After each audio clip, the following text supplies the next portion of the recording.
Shalom semuanya, di sini kita akan membahas 5 trik supaya kita ini tidak terjerat utang dengan pinjol ya. Ya emang sih pinjol ini memang sangat membantu ya saat kita membutuhkan dana terdesak, tapi juga bisa menjadi masalah ya jika kita tidak bisa mengelolanya dengan baik ya. Jadi karena banyak orang yang terjerat utang dengan pinjol karena tidak memperhatikan yaitu syarat bunga dan jatuh tempo yang berlaku. Nah, jadi di sini kita akan membahas 5 hal ya yang perlu kamu lakukan supaya tidak terjerat di pinjol. Yang pertama yaitu tentukan kebutuhan dan kemampuan teman-teman ya. Jadi sebelum mengajukan pinjol, tanyakan kepada diri sendiri apakah teman-teman itu benar-benar membutuhkan pinjaman ini. Apakah ada sumber dana lain yang bisa digunakan? Ya, jika tidak, berapa besar pinjaman yang dibutuhkan? Apakah sesuai dengan penghasilan dan pengeluaran? Jangan tergiur dengan pinjaman online yang menawarkan nominal besar tapi juga memiliki bunga dengan denda yang tinggi. Pinjaman sesuai dengan kebutuhan saja kalau mau pinjam ya, dan sesuai dengan kemampuan kita. Oke, itu yang pertama.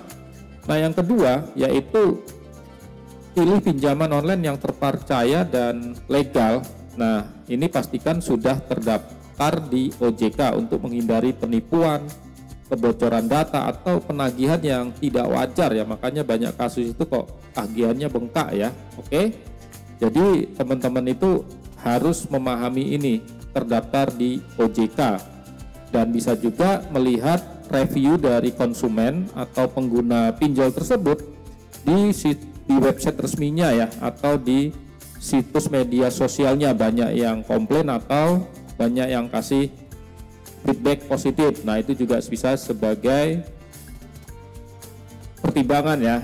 Oke, itu yang nomor 2. Yang nomor 3 yaitu baca dan pahami syarat dan ketentuan yang berlaku. Jangan teman-teman itu asal setuju ya tanpa membaca dan memahami semua syarat dan ketentuan yang ditawarkan oleh pinjol.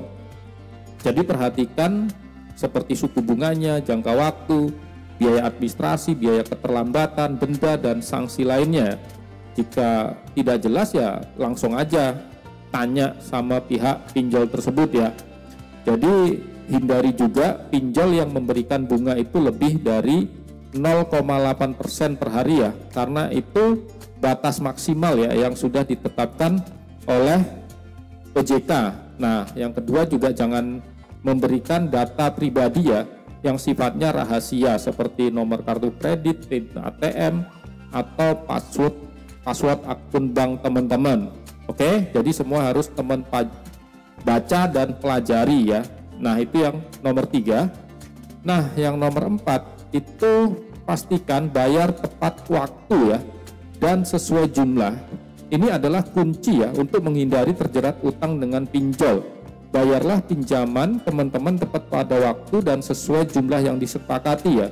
Jadi jangan sampai telat atau kurang bayar, karena itu akan menimbulkan kayak bunga berbunga, denda, atau sanksi yang akan membuat utang teman-teman itu semakin membengkak. Oke?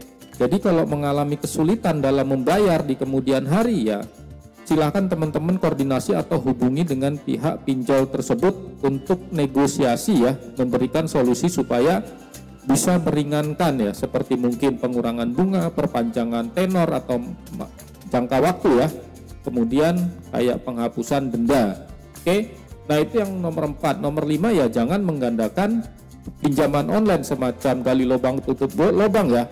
Ini merupakan kesalahan fatal yang sering dilakukan oleh orang yang terjerat utang di pinjol. Mereka berpikir bahwa dengan menggandakan pinjol mereka bisa melunasi ya di pinjol sebelumnya, padahal ini hanya akan membuat utang teman-teman itu semakin banyak dan sulit untuk dibayar.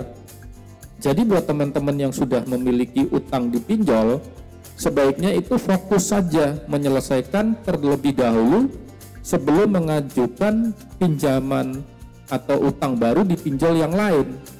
Nah, jadi kalaupun teman-teman itu terdesak, misalnya udah utang di pinjol tapi masih kurang ya, itu bisa aja minta dari pihak keluarga, teman, atau mungkin lembaga keuangan yang bisa memberikan bunga lebih rendah daripada pinjol yang mau teman-teman gunakan tadi ya. Karena kan pinjol itu terkenal dengan bunga yang tinggi ya dibandingkan semacam bank konvensional atau mungkin koperasi ya. Oke, itu ya teman-teman. Jadi untuk menghindarinya ada 5, jadi teman-teman ini bisa dipelajari ya untuk mengantisipasi supaya teman-teman itu tidak mengalami kerugian yang lebih besar, tidak tertipu, apalagi sampai utang di pinjol ilegal. Oke, semoga yang masih punya utang cepat lunas. Terima kasih.